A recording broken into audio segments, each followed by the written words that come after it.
Tekrardan merhabalar arkadaşlar. Ve şimdi buraya gidecek ama bir şey unutmuşuz. Onu anlatayım.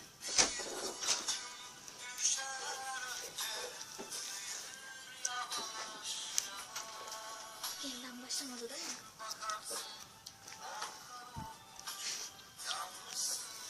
Danaz'a hediyem.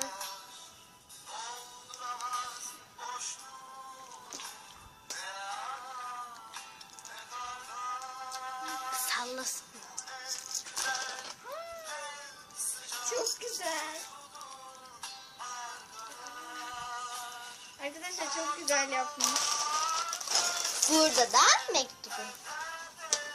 Başka mektup şey bulamadım. O yüzden unutmasaydım. Sen benim en iyi kankimsin. Nasıl?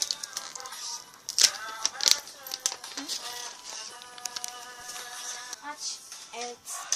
Mektubunu açayım. Arkadaşlar Yağmur dışımda Onu- okumamı istemiyor. O yüzden Mektup kağıdı yapacaktım. okuyayım mı?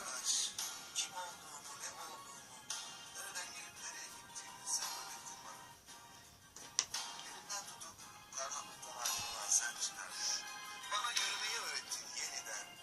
El ele ve daima ileriye.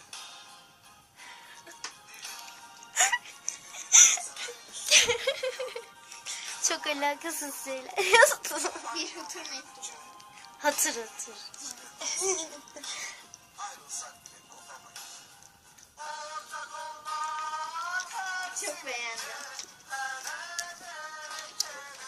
Evet, şimdi mektubuna geri koyuyorum. İlk kez bir arkadaşımdan böyle bir hediye alıyorum. Ve sevildiğimi öğreniyorum. Çok mutluyum. Evet arkadaşlar.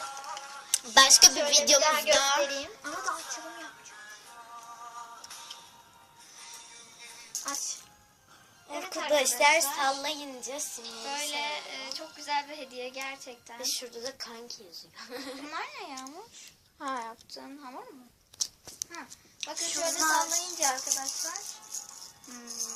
Bakın arkadaşlar böyle sallıyorsunuz. Böyle gerçekten çok güzel bir hediye yapmış. Bir de arkadaşlar sallayınca şunlar sallanıyor diye onu koydum.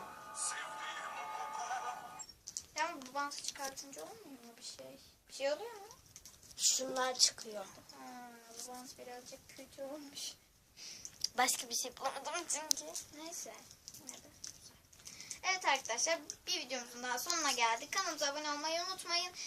İyice yani gün gün artıyor abonelerimiz ama siz de yine abone olmayı unutmayın. Sizleri çok seviyoruz. Bir de like atmayı.